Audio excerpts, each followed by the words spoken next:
Welcome, friends, to another edition of Crime Time with Dutyron. Guys and girls, I'm a retired New York City police detective, and if you like all things true crime related from that police detective's perspective, hit that subscribe button, hit that notification bell so you'll get all things Dutyron and Ed Wallace when he's available, when we go live or upload another video.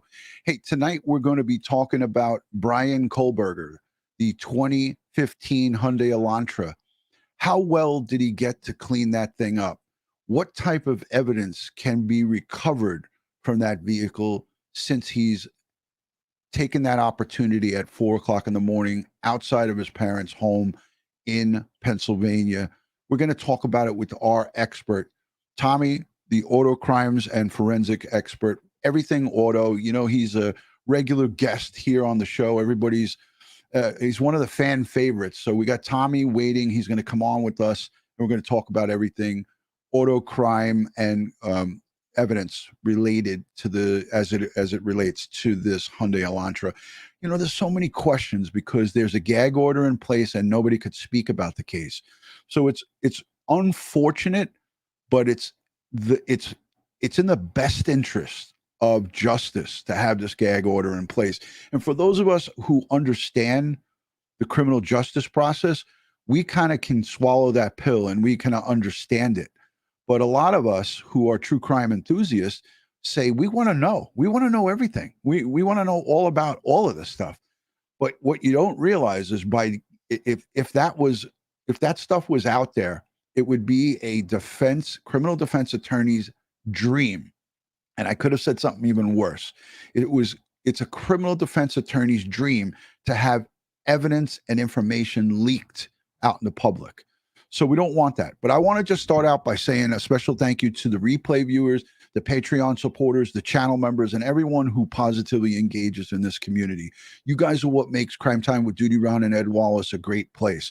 And we give thanks and praise to each and every one of you. And we thank you for your positive input, your questions, the replays, the likes, the thumbs up, and all of the stuff that you guys do that makes this a wonderful community. So thank you from the bottom of my heart for all of your input and all of your questions that you guys ask us. Hey, without further ado, I want to play a little piece from Law and Crime. This is Joseph Scott Morgan, and he talks about the vehicle, the 2015 Hyundai Elantra, and how important that car is to the prosecution's case. How important and how much of a treasure trove of information you can get from not only just onboard diagnostics like the infotainment system and so forth, but also things that he didn't collect and was unable to clean up, that some of these really fancy internet, fancy folks who have great gadgets like the MVAC that we talked about, and the folks from the FBI and all of the investigative branch that's going to go in that car and completely take that thing apart. So we're going to listen to Joseph Scott Morgan. He's going to talk about the treasure trove of information and evidence in that rolling crime scene, as he calls it.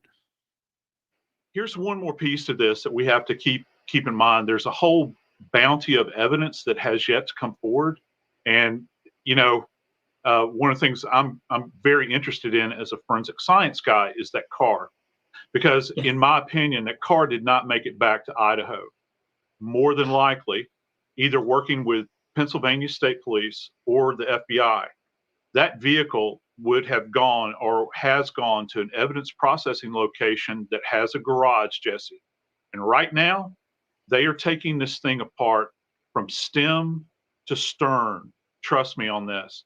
And they are going through that car because I have contended all along that this car, obviously it's going to have Kohberger's DNA in it. You would expect that to be there.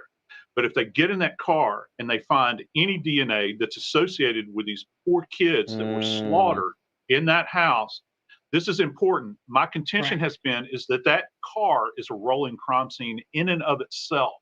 And it has to be handled with kid gloves at this point. So they're going to take this thing apart piece by piece, and they're going to use every kind of technology that you can imagine on this thing, everything from alternative lighting luminol or blue star or whatever they're using. They're going to take samples from all inside of this thing. The headliner's coming out, the seats are coming out, everything, the gear lever. They're going to take a look at the carpet, the substrata beneath the carpet, everything, because it doesn't matter how hard you try to clean one of these things, you are not going to escape what we're capable of doing in forensics and recovering molecular evidence. And so much of this.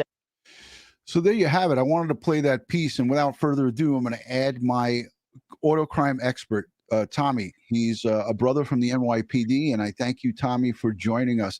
Hey, Tom, you just heard Joseph Scott Morgan. He's a forensic guy. He's the equivalent of Barbara Butcher. He's a legal medical death investigator. He said that car is a rolling crime scene. Would you agree with him on that? Oh, yeah, 100%, definitely. I think last time we spoke, Whoops. We lost Tommy. He must have touched something on his computer, but hopefully he'll hold that thought and he'll come back in. Hopefully he'll hold that thought and he'll come right back in with us here. But he was a mid-sentence and he kind of just dropped off. So I'm sure that he will find his way back. But yes, that car is a rolling crime scene. Tommy, we're going to add you on back in. Tom, yeah, I don't know what happened, but someone sabotaged me from getting out the answer. The internet. Yeah, no, it's like you said, it's a rolling crime scene. I mentioned it, I think every time we spoke about this, how important a car is going to play in this case, and basically almost every single case, or 75%, I gave that out last time, of any crime, there's going to be some kind of vehicle involved in it. And, he was talking about the DNA evidence, etc. There's so much more in there than the DNA. There's information stored in the vehicle, mileage, etc. That could be of value on, where he was and where he wasn't with the GPS coordinates. So the car's definitely going to be an important part of the whole case if he doesn't plea. I love that he called it a rolling crime scene. Yeah, definitely. Ed Wallace, my co-host, and Ed, he's just like you, a first grade detective. He said that, what they do with these things, and they take, like he said, they take these cars apart. And I know Tommy, being in the auto crime division and doing all kinds of investigations with lots of outside agencies, and like a lot of times we have multi-agencies that come on board with us, the state, the feds, and so forth. They even look at the cabin air filter to take a look and see is some of the pollens and some of the things from the Washington and Pullman, which is only 8 miles away from the crime scene. You may have some different pollens and different things and ragweeds and so forth that can get stuck in the in that cabin air filter, and they're going to pull that out, and they're going to look, because as we know, in the months leading up to this crime, Tom, he was scoping out 12 or 13 different times, driving around. Right. That's from the cell tower pings and so forth. And that morning, he came back to that crime scene at 9 o'clock in the morning to see what the hell was going on. I wanted to ask you, I know that, us guys here in the NYPD, we saw a lot of murders. In 1991, 2,000 homicides, 2,200 to be exact, in the city of New York. How likely is it a suspect comes back to the scene of the crime to take a peek? Everyone says everybody returns to the scene of a crime. For him to do what he did, he showed his cards beforehand. 100%. I agree. Yeah. I agree wholeheartedly. But yeah, as we now know, he did come back. He circled back to see what was going on. And there are some people who speculate that he came back to get that sheath that night. Yeah. It's anybody's guess at this point. But I wanted to ask you quickly, we saw in that little piece that I just played with Joseph Scott Morgan, we saw the car stop. There was two of them. Right. There was one that happened earlier in the morning, somewhere around 10:40 something, 10:43.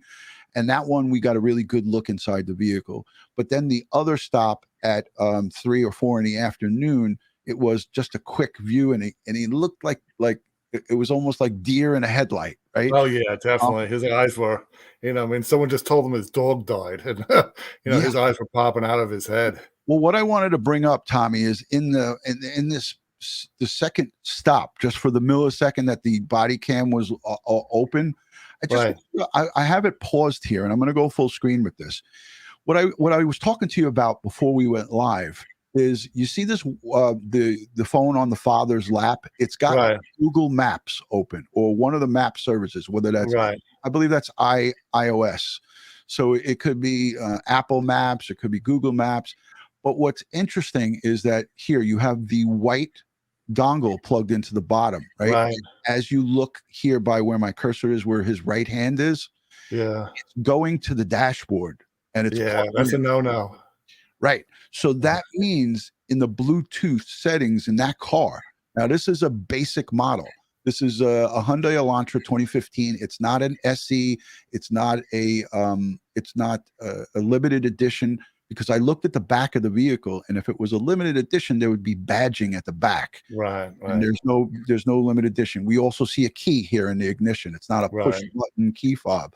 So this is the most basic. But even in the most basic, Tom, there is Hyundai Blue Link for emergency. If you have a roadside assistance need, or if you have some type of emergency, or if you run out of fuel, it's a little roadside assistance button, and it's probably somewhere on the dashboard here. It's not on where mine is on my rear view mirror, but there's some kind of button there. But this is connected to the Bluetooth on this phone. Can you talk a little bit about what kind of data gets downloaded from that? Oh yeah, definitely. When I saw the cord going into the dashboard, I said, "Oh, that's a no-no." It's because now you are putting whatever is in your phone into your car. You were, brought up the quote, "Hey, it's a rolling crime scene." The guys in order crime now say, "Hey, listen, you know what your car is? It's basically a computer on wheels. So it's a rolling computer also." So what you're doing is basically downloading your phone, and I've talked to real deep forensic experts on this involving motor vehicles, and they laugh and they say, your car will ask you, can we download your information? And you can press no, it'll still do it anyway. I love it. You know what I mean? So it's grabbing your information and it's storing it. Some store more information than others, but just think what's in your phone: your contacts, your pictures, your sometimes GPS coordinates, numbers dialed, numbers received. So everything that's on your cell phone could be inside your car. Text messages received. Oh yeah, text messages. Yeah. And what is interesting here is we don't know if this is dad's phone or if this is the son's phone, but in all probability, 2,500-mile trip is going to be a time where I told you both of my sons, as soon as they get into the car with me, they plug in their phone and they want to stream their music through my media. They go to the media, but hey, Dad, press media, and I press media, and now they're playing their stuff from Spotify or whatever their music is. You can't tell me that this 28-year-old didn't want to play his music on that car. And to do that, you got to go through that infotainment system. And the FBI, the state, and the Fed, everybody that's doing this investigation is not only on the subpoenas of his phone, but guess what? Daddy O's phone as well. And Tommy, it will show all of the communication that led up to that trip, because they just didn't get in that car and drive straight across the country. There had to have been stops. There had to have been communication with the father back to his wife, telling her, honey, we're on our way, we're here. All different kinds of information that we're not privy to at this point, but it will probably come up in this trial when it commences. But listen, I want to put it back up on the screen again, and I don't know how many of the internet sleuths picked up on this, but I'm sure many did. This white cord going into the bottom of this iPhone goes around the back of the father down and into this connector here, which is connecting probably right straight into, even if it's just charging, If they're plugging, Oh yeah, he was just charging, taking this information out of it. USB will take that information. Yeah. So even if he charged his phone, besides the father, and I guaranteed on a trip that long, he's charging his phone through the car also. Now you have both the information. It's a shot score for the good guys. It's a no bueno for the bad guys. So I got to tell you, again, for me, this is exciting to have this information because unbeknownst to everybody in here in the public, this is all stuff that is behind the scenes that's not in that probable cause affidavit. Tommy, you and I are around the courts a lot, right? We work in murder cases, you're working all different kinds of cases. We know that probable cause affidavits are just so they can get that arrest warrant and get this guy into custody. There's so much more information. There's going to be stacks and stacks of information, and I believe. I believe tomorrow at that status hearing that they're having, they're going to ask for more time, to review the case, and he's going to probably waive his right to a speedy trial, so his defense attorneys, can look at all the evidence and come up with some kind of plan. Anything else about the car that's important here? And we know, unfortunately, this is one of the lower end models, but again, we look at traffic cam footage. We look at the stops that they made along the way, because obviously this tank is only going for 200-300 miles maximum, right? So you got to make multiple stops at gas. Yeah, definitely. So when you look at the car, there's so many different avenues you have to look at. I'm sure they're going to have a photo identification expert who's going to kind of go over all the photos and all the videos and say, hey, listen, in this photo, that you have, that Elantra is, it's this type of Elantra. And then the next photo, he's going to say, hey, listen, that picture also is of this Elantra. He might not say it's exactly the same one, but now you have, hey, listen, the same type of vehicle there. And if he can find something that makes it stick out, and I think one of the things that's going to bring out, if it does go to trial, that he changed the plates on it, and then in one case it had 2 plates, and then in another case it only had 1 plate. Right. So these are different things. Yeah. So these are different things they can bring out. All the license plate readers, all the street cameras, all the surveillance cameras. There's going to be tons of videos. I worked a case where it was a guy who murdered a police officer years ago, and that agency was able to get 8 hours of this guy driving around from multiple homes. Basically, they just kind of followed him leaving his house in the morning, and then every step of the way, it would lead him to another house that had another camera, and they put it all together. It was kind of amazing. You had this, like I said, in kind of a photo, a photo array of every place he was. Yeah, it's like the internet lineup, So and then I'm sorry, Rob. I wanted to just say quickly before it goes away, American Mama Bear sends in a super chat, and she says, "What happens if you're using a charger that plugs into the cigarette lighter?" Which in this case here, it was not the cigarette lighter. If you remember those, I definitely remember them. Tommy definitely remembers them. He's an auto crime specialist. If they're plugged into the charger, then we're I use the F word. So because really, if it's into the cigarette lighter plug, which it didn't look like a cigarette plug, and that's an excellent question. Don't tell anybody. With the cigarette plug is a filter, so it won't get any information from your phone. Yeah, that's why I said we're effed. Molly, thank you so much for the super chat. I thank you for becoming a member. Molly became a member, a YouTube member. Thank you. I want to just say hello to everybody in the chat. 2,500 folks here. If you just joining, we are talking all things auto crime related and forensics with the 2015 Bryan Kohberger's 2015 Hyundai Elantra. I also want to emphasize too that if you're not yet subscribed, consider hitting the red subscribe button. Hit the thumbs up on the video so it gets it out there to the algorithm. Make sure you are following me and Ed Wallace on all things social media. One word, Dutyron. We greatly appreciate the support here on Crime Time with Dutyron. Hey, I wanted to show you how I did my little bit of investigation and show the back part of this vehicle. Albeit it looks like it's been through a mud trail. It's dirty. They're driving across from Washington State to Pennsylvania. They're in Indiana at this time. But if you look at the back here, it says here, it's the Hyundai sticker in the center of the trunk. Let me go full screen on this. And then on the left side, it says Elantra. And then usually if it's an LE, there would be like LE badging somewhere along the top here to the right or on the trunk. If it's a limited, I think it says limited right down here where my cursor is. We don't see any of that, and we'll advance it as the officer comes up, and then you can get even a better view from here. There's no badging at all. All you have here is Elantra, the Hyundai symbol.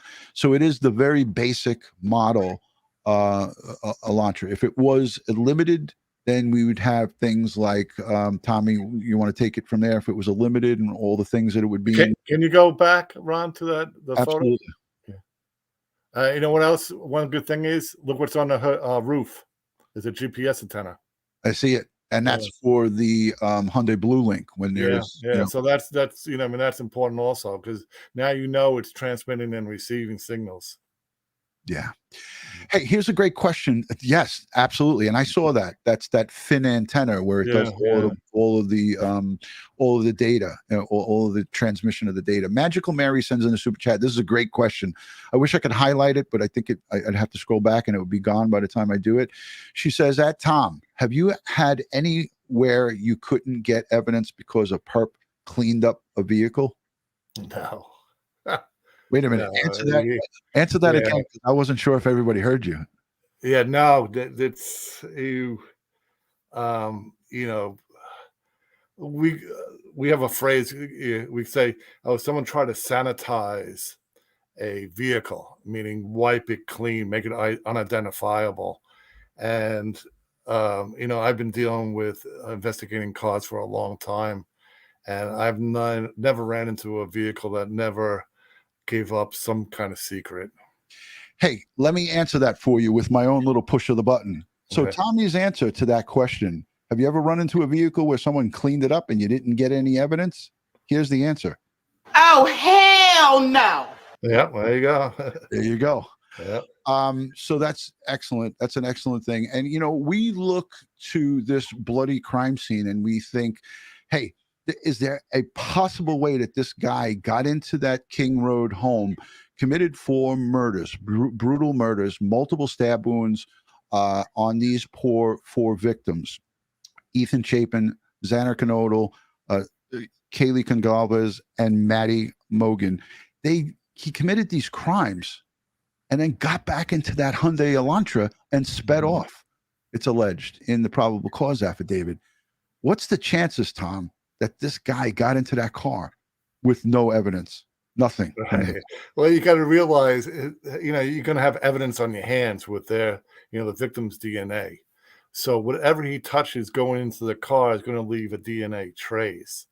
So, you're driving that vehicle, your hands on that steering wheel, a lot of that DNA will be embedded. And you were talking about, the forensic DNA vacuum. It's probably going to pick up. Yeah, it's going to probably pick up some of that. Even though he even cleaned it, there's probably that. And think about it. Hey, listen, you got to stop and get gas. You're opening up the cover. Your hands are on that. Your hands are on the gas cap. You're not even thinking about certain things that you touch that will leave some kind of trace evidence on there. Your rear view mirror, your side mirror, the window, your center console. There's, just think about it next time you get in a car, how many things you do touch. Yeah, 100%. I want to just look, and like you said, Tom, there's just so many different transfer evidence opportunities. Things from the bottom of those van shoes that they have a partial print at the crime scene. They have his partial foot impression at the crime scene. She had a dog there, a Labradoodle. There's dog hairs all over that house. You can't. Yeah. I don't care how clean you are. Yeah. This was a party home.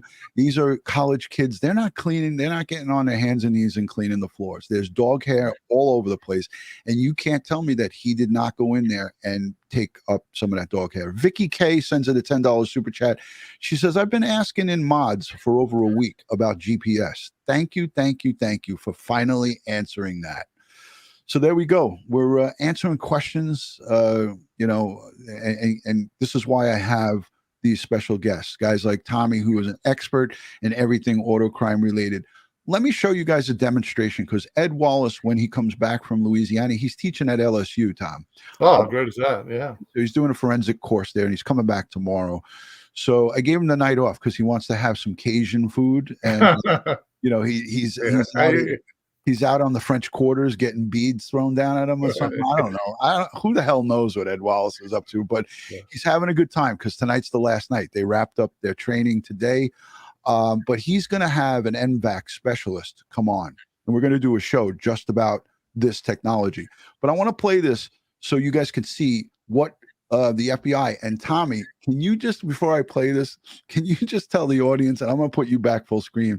What did you tell me when I asked you about MVAC? You right away said something about somebody who loves to use this. What was that comment that you made to me? It's a carpet cleaner. Yeah. Called it a fancy carpet cleaner that the feds love to use. Oh yeah, the feds love this. Yeah. I was part of the investigation on attempted bombing in Times Square, and they were using this kind of technology, which was for me kind of new, and it was amazing what they were doing with it. Like like the guy says, they take the car apart and they're doing it on the controlled circumstances, basically sucking up these traces of DNA for analysts. Yeah. And Joseph Scott Morgan said it well. They're going to go in there and they're going to get all kinds of things that we would not be able to see with the naked eye. Right. Tom, you're cracking up a lot of our folks. And this is what we want to show, the personal side, and that police officers and detectives and specialists in forensics and in crime, crime-related cases, we're human beings just like you guys. So sometimes we have to have a little bit of humor to lighten up the mood. It's not disrespectful. Some people leave in the comments, hey, you're laughing and joking. But this is a way we cope with dealing with these types of crimes and investigating these kind of cases. So it is what it is, and this is our coping mechanisms. But this is a demonstration of MVAC. It's only a 2 minute. It's 1 minute, actually. It's only 1 minute and 34 seconds, but I condense it to a minute. This is a demonstration on the award-winning MVAC system, and this is going to be used. This is going to be used in processing this car, and it's probably already been used at this point. And then, Tom, when we come back, I want to ask you about the car, where it should have been processed, and what do you think they did with that, and just your take on it. So I want to ask you that when we come back. Here we go with the MVAC demonstration.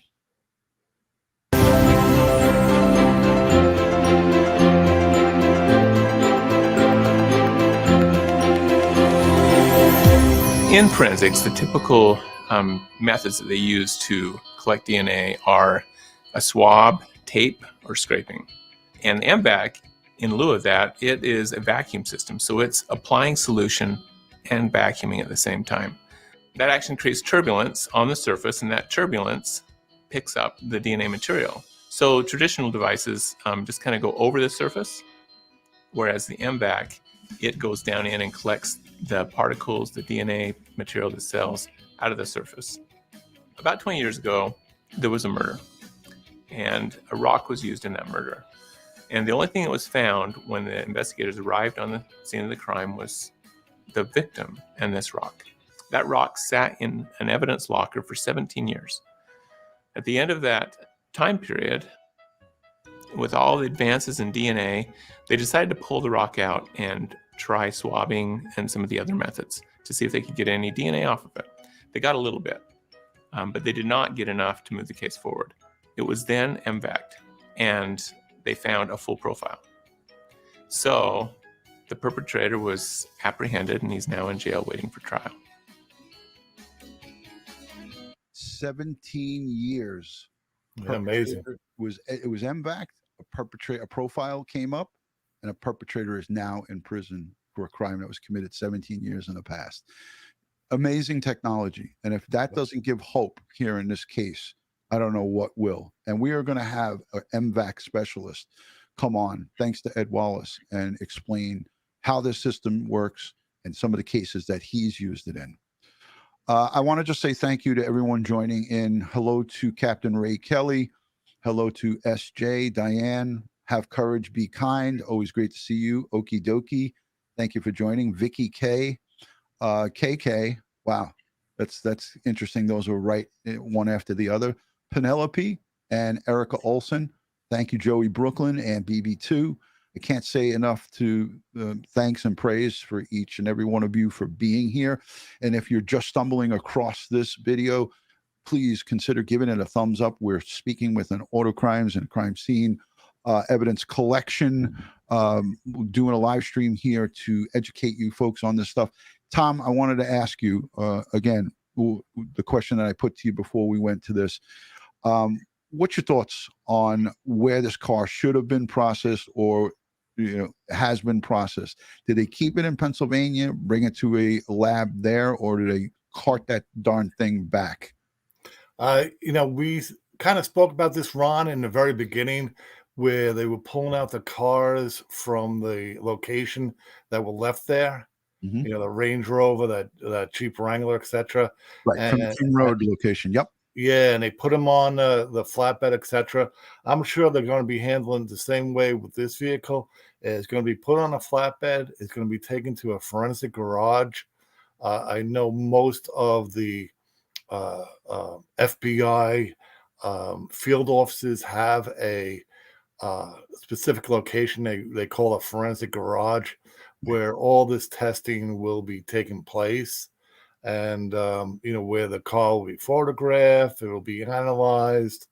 The other investigators said they're going to take it apart. Yeah. And they're going to look for anything they can get any information from. And, we were talking about the electronics, the infotainment system, and stuff like that. There are other locations I don't even bring up that store information that can be downloaded besides the infotainment system. So I'm sure they're going to be looking at those locations also. So what you're telling me is that these cars are a treasure trove of information, especially as the years go up and you have the more late model vehicles. Yeah. And that's only good for justice here. So I'm happy to hear that from you. Pepe's mom is a member for 14 months, and she says she's with the Dutyron Gold package. So thank you, Pepe's mom. She says, thank you, Dutyron and Tom. So, hey, thank you, Pepe's mom. We greatly appreciate it. I had one or two more pieces of media, and then we'll start segueing out of it here. The feds watched Bryan Kohberger over in Albrightsville, where his parents live in a gated community. They watched Bryan Kohberger clean up his vehicle with surgical gloves, Tom. Surgical gloves, and he took and discarded items not into and put in his garbage can. He put it in the receptor of his neighbor. Right. I mean, if that's not a scumbag move right there, he's like, let me clean up my car and all the evidence from this crime scene, but let me put it in my neighbor's trash bin. Right. I mean, just so ridiculous. I had a question for you, and I know I'm putting you on the spot with this, but we're doing a stakeout, me and you and the team. We're on the NYPD, and we are watching a vehicle that we know is involved in a quadruple homicide, because we know that the FBI was watching him from fixed wing aircraft. They were watching him from long-term video device where they're recording him from a mile or so away. They were staked out. They were watching this kid, this guy for, he's not a kid. They're watching him for 4+ days. and you see that going down, what goes through your mind there? And I'm just asking you your opinion, not what they should have did, what you know, they should have done. What happens there? Well, you know, you get the blood flowing because you know that he might be erasing evidence in that vehicle. But then again, you know, you take a deep breath and you think about it. Well, all he's doing is he's just transferring that evidence to another plastic bag, where now you can pick that plastic bag up because now it's in the garbage. And I guarantee you, whatever he cleaned up in that car and put in that bag, including the gloves, is sitting with some FBI agent someplace. Yeah.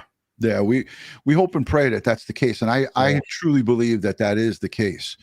But again, there's that argument of that it's private gated community. But when you take trash and put it out to the curb, and I'm hoping, you know, I'm almost certain that they did this the right way. I know that they did this the right way.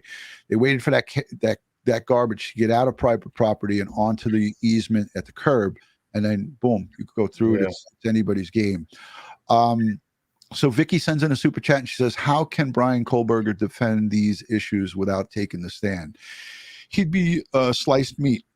I don't think we'll see him take the stand. I don't think that any defense attorney would intentionally put their clients up on the stand unless it's completely necessary. And I don't see it necessary in this case because there's a overwhelming amount of evidence against him that they'll be able to argue and try to bring up any type of doubt. And that's a defense attorney's job, is to create reasonable doubt, you know, within the jury pool. Let me just play one more piece and then we'll get ready to wrap it up. They're talking about Kohberger taking out the trash and cleaning up the car.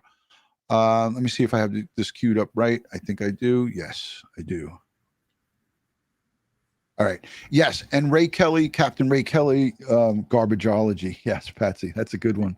I like that, Patsy. She calls it Garbageology. They use drones. They use drones as well, according to Captain Ray Kelly. So they're starting out with drone footage of the property, and you're going to get to see how big of a home. And this is like a typical Pennsylvania home, but it is kind of big, and it's got a big ass 2-car garage as well. So here's the overview of it, and this is labeled trash dumped. So let's take a listen. To the garbage cans of his Kohberger allegedly dumped trash into the garbage cans of his parents' neighbors as he hid evidence linking him to the 4 Idaho student murders. FBI agents watching his parents' home in Pennsylvania reportedly saw Kohberger wearing surgical gloves and go house to house at 4 a.m. with garbage bags. Well, before we see Nancy Grace, I want to show this is a pretty impressive drone shot, because you see this house right here in the center where my cursor is in the middle, and then there's the brown roof home off to the right, and then these other homes that are to the left.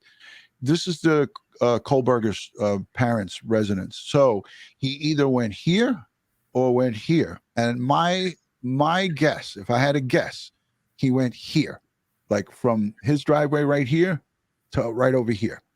And then they brought it out to the curb where the garbage men picked it up.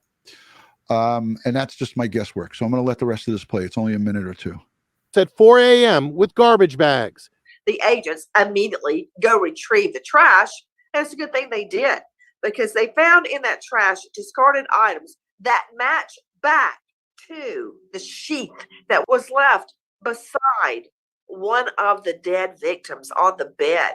Chilling new details are emerging about the morning after the murders. Prosecutors say he actually returned to the murder scene at 9:12 a.m. that morning and stayed in the area for 14 minutes. We know, based on this affidavit, a knife sheath was left in the home. Was this the murderer returning, wanting to try to somehow collect what he forgot at the scene? Or, as we know in our experience, sometimes murderers go back to the scene just to see what's happening. We're also learning more about what Kohberger did later that day. Cell phone records show that roughly 8.5 hours after the murders, Kohberger drove an hour from his home to the small town of Clarkston, Washington. He drove past a drive-through coffee stand and then went shopping at an Albertsons grocery store. The next day, he drove 100 miles to Johnson, Idaho, an isolated area of the state. Why remains a mystery. I don't know what, if anything, we'll find there, except possibly the murder weapon? Legal experts say the evidence in the case seems to be overwhelming. You have a very powerful piece of DNA evidence from the scene linked back to him. We also have all of the surveillance video, all of the cell phone records. So what could his defense possibly be? Famed defense attorney Mark Garrigo says it may not be the slam dunk everyone thinks it is. The defense is going to bring up the fact that his phone was not in the area and did not ping during the time of the crimes, number one. Number two, that the FBI changed their story on the Elantra as to what year the model was. And number three, that so far the DNA is not admissible, what they put in the probable cause affidavit. I spoke with the father of murder victim, Kaylee Goncalves.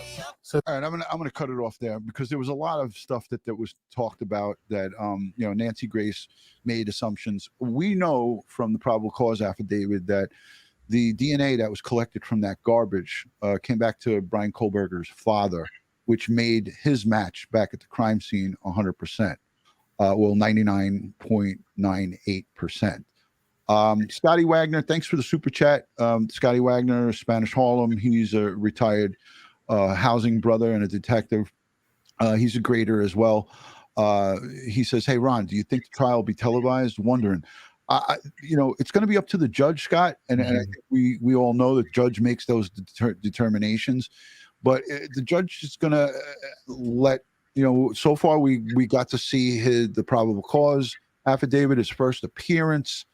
There may be a chance. And, I know that the defense is going to look for change of venue, but we'll look at some of the more notable cases that happened, especially in 2020 with George Floyd, right? That trial it went off right in the home area where the crime was committed, right? They didn't have to take that thing and move it out because of people watching that video a gazillion million times. And there was the argument from the defense attorneys for police officers that they wanted to change the venue because they didn't think they could get a fair shake, but they still did get, they just still pulled that trial off right in that area there. So I don't see them moving this trial. This is just my opinion, and people can, beg to differ with me. But if you're asking me my opinion, and I'm going to ask you, Tom, what you think about that, I don't think that they're going to ask for it, but they're not going to move it. Yeah, I don't think they'll grant him a change of venue. No, I think they're going to want to prosecute it there, not because everyone's going to vote in a certain way, but it's within their jurisdiction, and there's no real reason for them to change the venue. Right.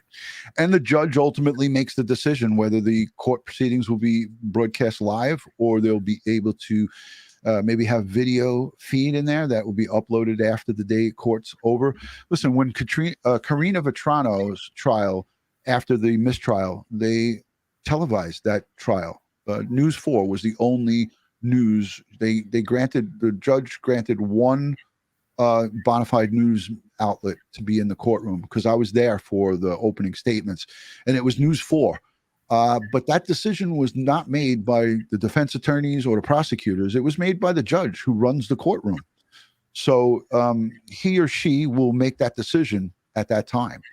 So greatly appreciate it. I know I missed a couple of super chats. I apologize for that. They're gone now. But thank you so much for sending those super chats in. Tom, again, the car, is, in my eyes, going to add to the pile of evidence that they already have. But as we heard from you here, you're very confident that no matter what he did, bleach, car cleaner, upholstery cleaner, whatever you could think of to try to clean that vehicle to get any type of blood evidence or anything out of there, it's still recoverable. And we have the best. You got the special carpet cleaner, as you refer to it as, the MVAC, and the FBI, who love to use that. Any other thoughts on that? No, like I said before, there's going to be something in that car, whether it is DNA or whether it's a information stored in the computer system or something that sticks out. Even the car itself, even the the photos and the videos and stuff like that. You get a photo identification expert on that, and I know the FBI does do that stuff. You know, there's going to be so much information that would be provided for, you know, in this case, even if he did clean up, you know, the DNA, you know, it's not the end of the world that he cleaned that vehicle up. And like I said before, you know, looking at the information I have, and I have no involvement in the case, I'm just getting it from the news, you know, and Ron, you even said it, you know, you see this going on, he's cleaning the car, you kind of get your heart races, you're like, oh, let's jump out and grab this guy, you know, right. We're going to secure evidence. But I really think if, you know, and so far, and I've never not think this, I think they're doing a great job investigating this crime. I think they're just not giving you all the information and people get worried. Right. But I'm sure that whatever he, you know, the sponge, the towel, the gloves, etc., you know, that's in FBI hands right now. And there's no question in my mind that, you know, this guy, when he turned his phone into airplane mode and for that period of time he got rid of the murder weapon, or there may be a chance that he didn't and waited till he took that long trip and his father was sleeping and he winged it out the window in some rural area across the country. Yeah, so, he might have dropped his clothes off, you know what I mean, get rid of all that kind of physical evidence that was in the car in that, you know, in that wilderness. But, you know, weird things happen. People could walk across this stuff. People might find it, well, yeah, maybe not tomorrow, but, you know, a month from now. Anything is possible in this thing. Yeah. And the bad part about this is that the reason why there's so much speculation and so many people now hypothesizing and theorizing because of this gag order. And with the gag order in place, nothing comes out from the defense, nothing comes out from the prosecution, which you usually don't see that anyways, right? Those two entities don't have rubber gums. They're not going to be talking. But nothing from any investigators and nothing from potential witnesses, subpoenaed witnesses. Now, anybody that gets a subpoena from Latah County to that you are now going to be asked to testify at a trial, those people too get the sock in the mouth. They can't talk either. So, and you'd be in contempt of court if you talk. You'd be subject to arrest. So that causes all the online sleuths to start now saying, oh, this is the doomsday. This is finished. The case is over. They don't have anything. But like you said, Tom, they got a lot that we don't know about. Yeah. There's a treasure trove of evidence. There's more evidence that they took out of the Pullman apartment. There's that computer tower and several bags and boxes. There's everything that they pulled from the parents' house. There's the father's cell phone records, because don't forget, like people are saying, why isn't the father locked up? He helped get him across the country. Right. Last time I checked, it's not illegal to drive your son across the country. Right. Many of us parents do that. But if he had knowledge and it's in his phone where he's talking to his son like, hey, daddy's on his way, I'm going to help you get out of this, then the father is going to hear over. That's a whole different set of that's a whole different story. If that's what happened, we don't know. Yeah. But only time will tell, and that's a fact. So I think we covered everything really, really good. Tom, if you want, would you mind for 5 minutes just to take some questions from the audience? Yeah, of course. Yeah, definitely. Right, I know you got a busy day tomorrow. Yeah. So if you have any questions, put hashtag Tom or hashtag Dutyron in the comments. So put hashtag and then the question, and I'll pick it up. And we'll ask it. But before I do that, I want to just let everybody know that Wolfie's Angel says, I love your sound effects. Thank you. I appreciate that. Ooh, I didn't even know I was hit that one. It was going to be another siren. Lieutenant Pete Pranzo, Harlem Raiders, is in the building. How you doing, boss? Good to see you and Richella back on U.S. soil. They just had a wonderful vacation in Aruba. So welcome back. Good to see you guys home. Dawn Marie, one of our great moderators, are here. Heather, whatever. Social Fade. I'm still looking for some comments. I'm just trying to eat up a little bit of time here to see if some questions come in. I guess we answered it all, Tom. You're a jack of all trades. You know, I really appreciate it. Amy comes in with a question. Amy Swiney. She says, Dutyron, if he wore gloves then would the DNA even be in his car if he took them off and out in a bag before he got into the car?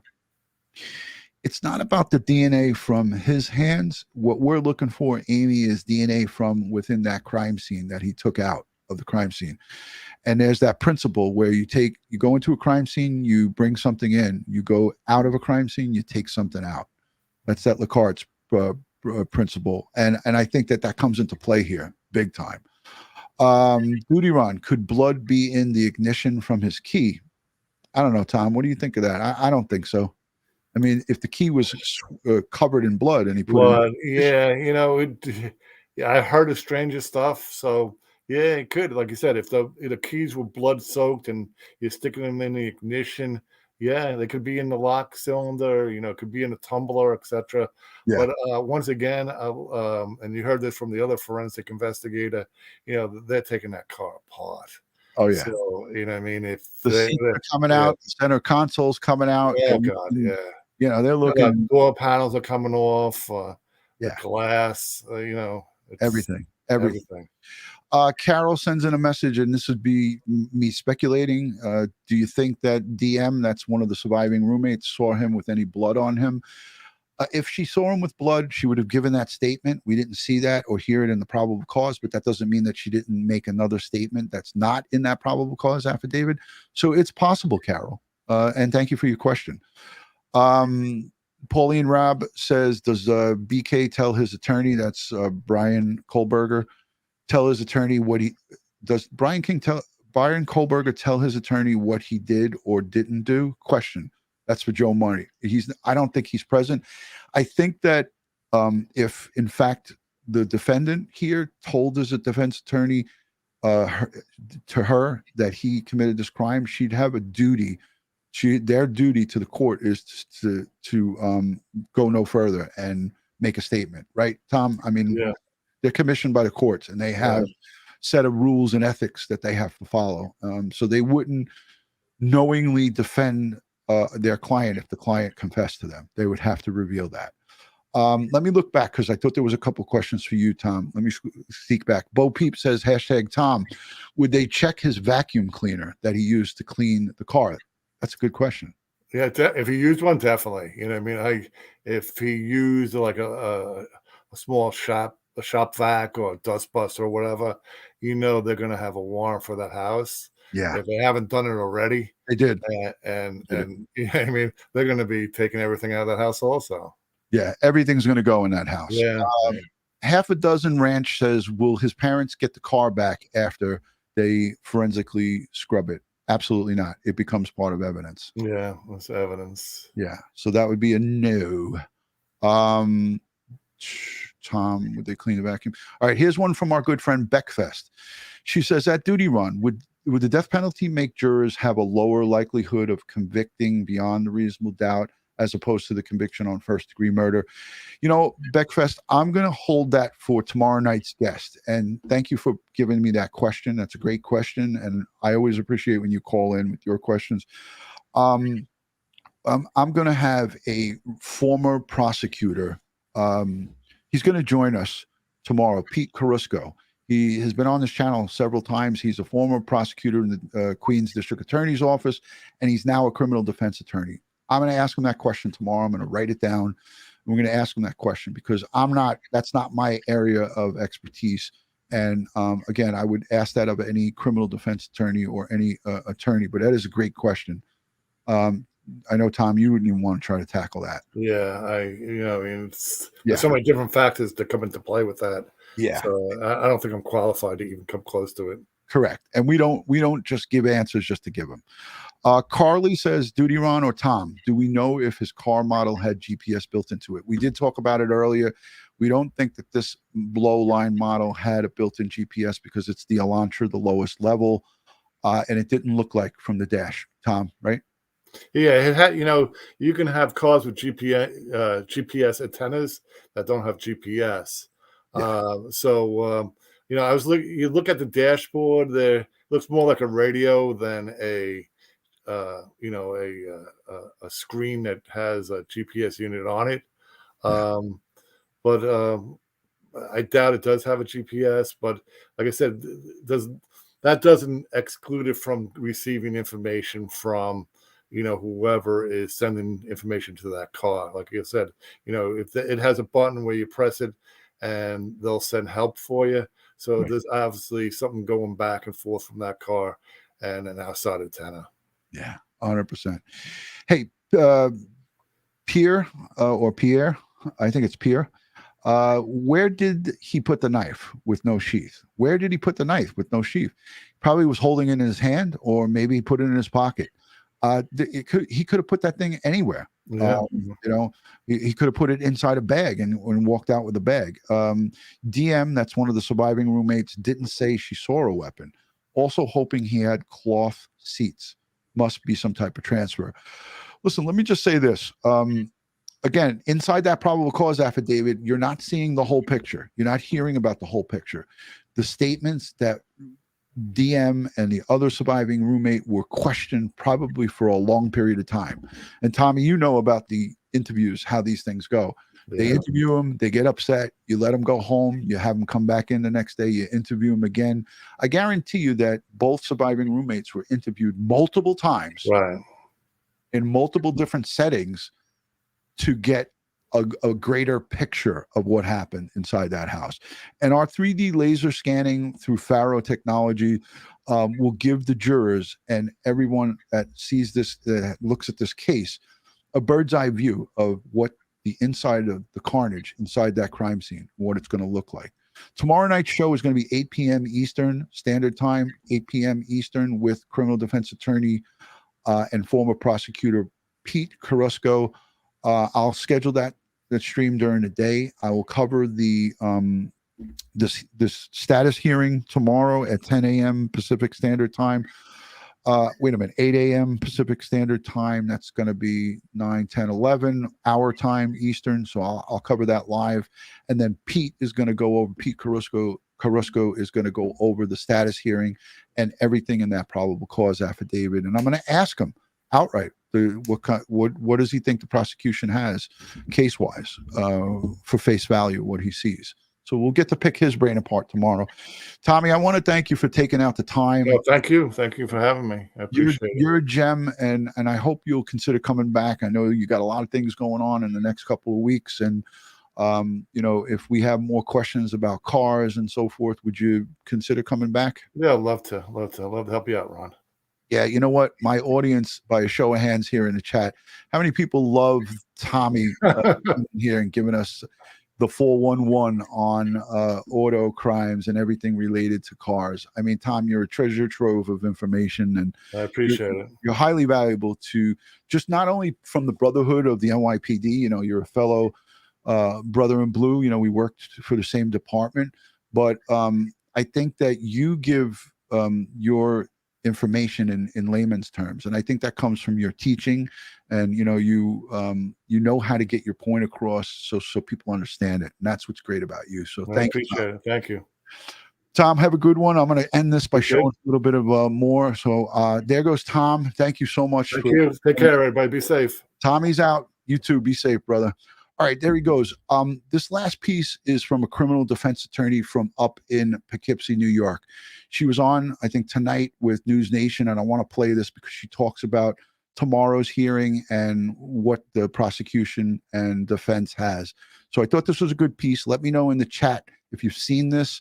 Let me know what you think of it. Put a 1 in the chat if you've seen this. Put a 2 if you haven't, and let me know what you think. It's a short little piece. Not to mention the nightmare that they've been living a nightmare, not to mention the nightmare that the families of these 4 victims will continue to live as this trial gets underway and the case pushes forward. I want to welcome in now Xana Spilbor. She is a criminal defense attorney. She's done a lot of research on the death penalty, which Idaho does have.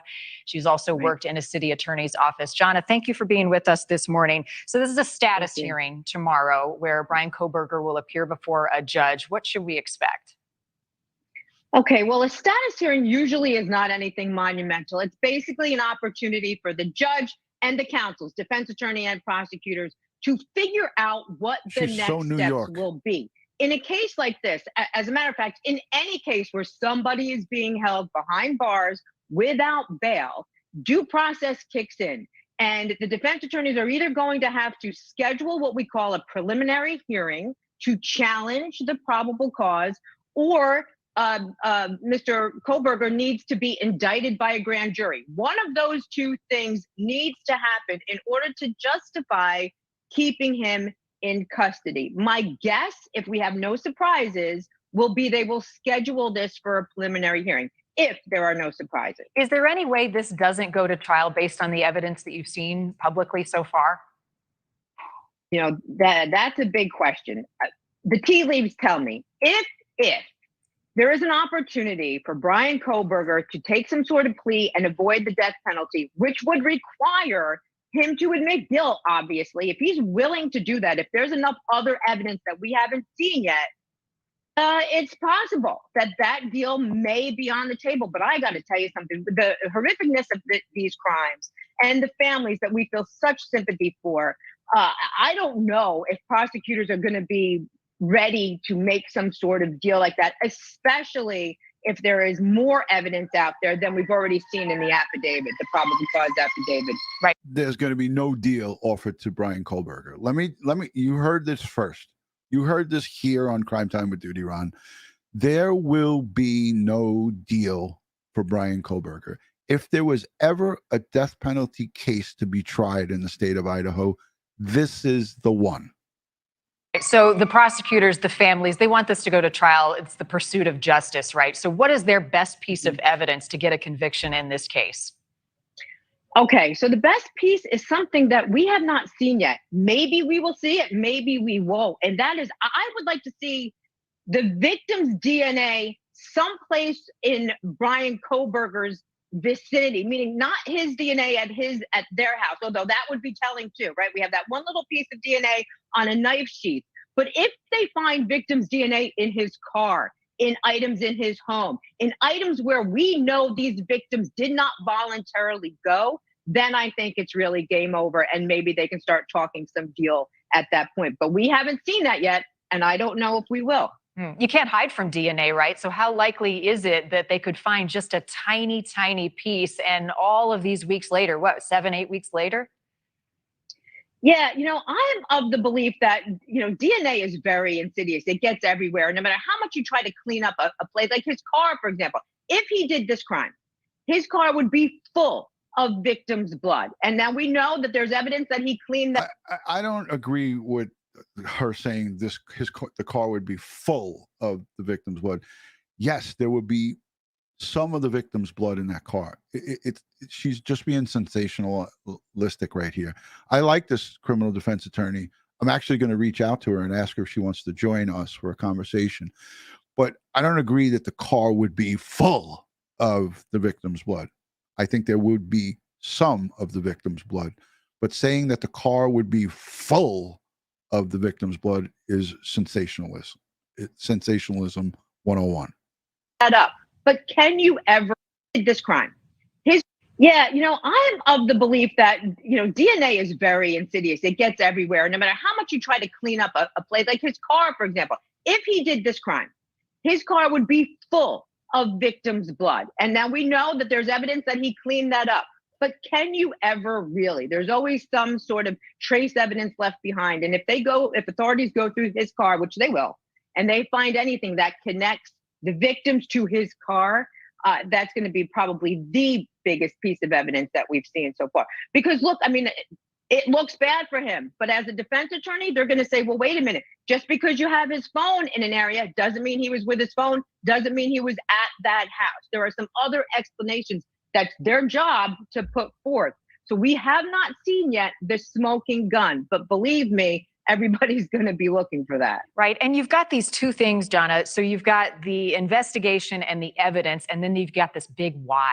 Why? What was the motive? Why did he do this? Will we ever know? Will that be part of prosecutors' focus in trying to figure that out, tell that to a jury? I'm going to answer that. I'm going to answer that question. Who wants to hear the answer to that question? And this is just going to be me thinking out loud. This isn't a concrete answer. This is my take on whether we will ever get the why he did this. Who wants to hear it? I'm just waiting to see the chat. Okay. I think people want to hear it.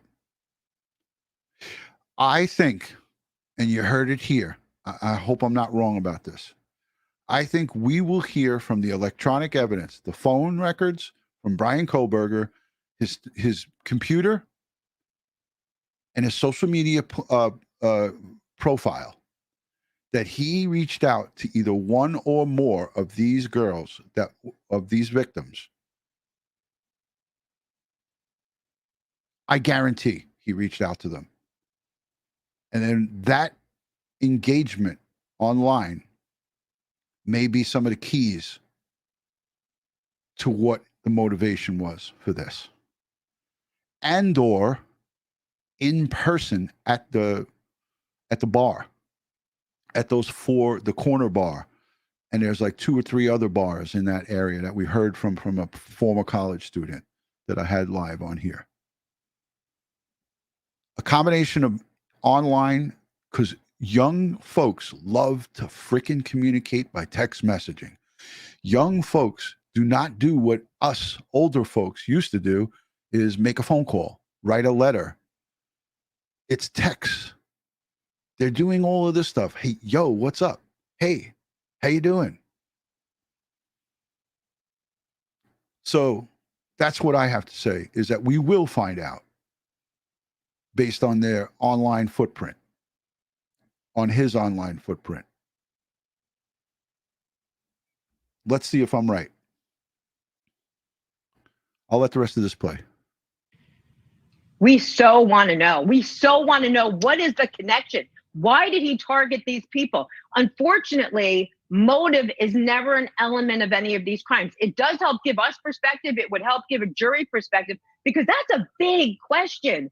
Why them? He wasn't even in that part of the country for that long. Why them, and why that night? These are major questions we may never have the answer to, and he still could get convicted. Quickly before we go, Idaho does have the death penalty likely in this case if this thing goes to a jury. 100%. If there was ever a reason to have it, it would be a case like this. So senseless, multiple murders, yes.